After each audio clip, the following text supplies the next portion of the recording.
This is Russell Fagan, aka Sinistral Rifleman, and this is my video for Desert Brutality 2019 Stage 7. First up is my Classic Division run.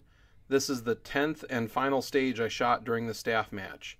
This was shot immediately following 2 iterations of the Casarda drill on Stage 8. While some people shooting the staff match opted to finish the match the following day, it was a personal goal for me to complete the match in one day. Classic Division is firearms made before 1986 and replicas thereof. Rifles must have iron sights and magazines are limited to 30 rounds. Pistols must have iron sights and magazines are limited to 15 rounds. This is a multi-bay stage. The shooter begins at the back of this bay and then has to traverse this tower. This is the only instance during the staff match that I got any kind of advantage. Later, the tower traverse was interpreted to include going across those 2x4s at the very top. We'll just consider that my bonus for having had to shoot Stage 8 twice immediately prior to this stage. Of course, my rifle snags a bit going over this prop. My rifle sling is loose, so I can easily unsling it going into the next bay to begin engaging rifle targets.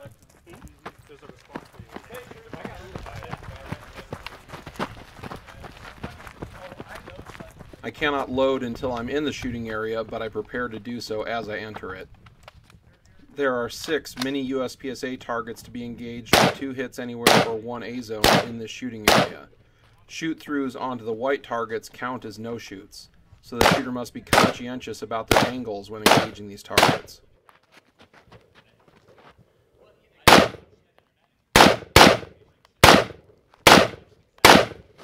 After engaging the paper, the shooter clears their rifle, then moves to the next shooting area. I don't need to re-sling here because the rifle will be used again on this portion of the stage. I can load once I cross the line. Only 2 hits are required on these paper or 1 A-zone, but I'm not getting good sight pictures because I'm shooting on a move, so I just dump rounds at them. They are all successfully neutralized. This rolling clay target is a bonus of minus 15 seconds if you hit it. Unfortunately, I did not. I clear my rifle and sling it to move over to the pistol engagement area. And then I filmed a very fine video about them.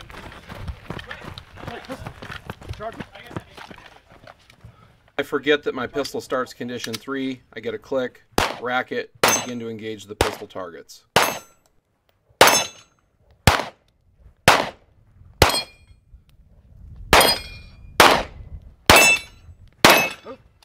This rolling clay target here is also a minus 15 second bonus. Unfortunately, I missed this bonus target as well. On a movement-based stage with 2 bonuses available and not getting any of them, my score doesn't turn out so great, but it's not the worst. I end up 8th in Classic Division.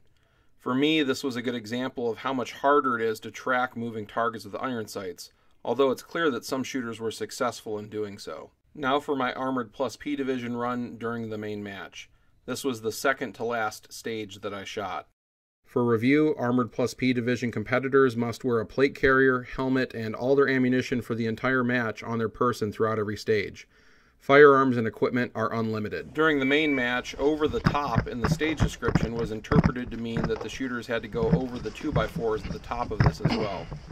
The 2x4s were reinforced and the prop was anchored down so that it wouldn't tip over with people on top of it. I take my time doing this safely. Falling off the top of this prop isn't on my list of things to do at this match.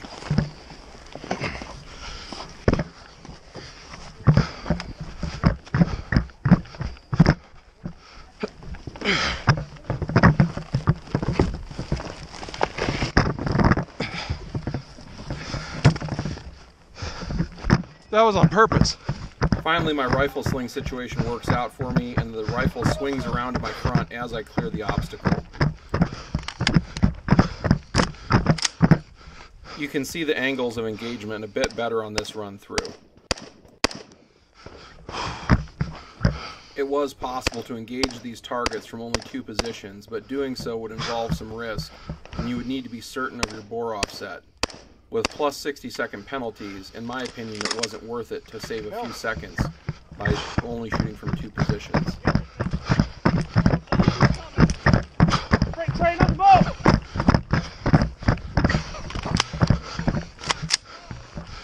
This time, not only do I have a red dot that makes tracking the moving clay target easier, I also have my rifle up in position and ready when I kick over the activator, so I'm ready to shoot as soon as the clay presents itself. This time I successfully get the rifle bonus. Seeing how much easier it was to engage the rifle moving clay by having the rifle up and ready to shoot as I hit the activator, I know I need to do the same thing in the pistol engagement area. This portion of the stage is another example of what an advantage a red dot can be. I'm just as winded, arguably more tired overall at this point in the match, but I go 1 for 1 on the steel, and then I get a first round hit on the clay target. The same shooter is always going to be better than themselves with an optic versus iron sight. Actually getting the bonuses this time allows my marksmanship to help make up for my slow movement speed. I end up 4th in Armored plus P Division on this stage. This stage was a resounding victory for the Armored plus P Division version of myself. This stage, along with stage 2 of the match, show how effective modern optic-equipped firearms are over classic division guns with iron sights. While loaded down with all my Armored plus P Division gear and having a harder first obstacle during the Armored plus P Division run, my raw time was still 9 seconds faster than my classic division run because it was that much easier to engage the target. With the high value targets of the moving bonus clays, that margin opens up even more. Using classic division equipment for the sake of contrast is interesting to me. However, using new technology and advancing the art of small arms, design, use, and theory is what I'm truly passionate about in the firearms industry and in the shooting sports. Come back again to see Stage 8 and my conclusions for Desert Brutality 2019. Thank you for watching.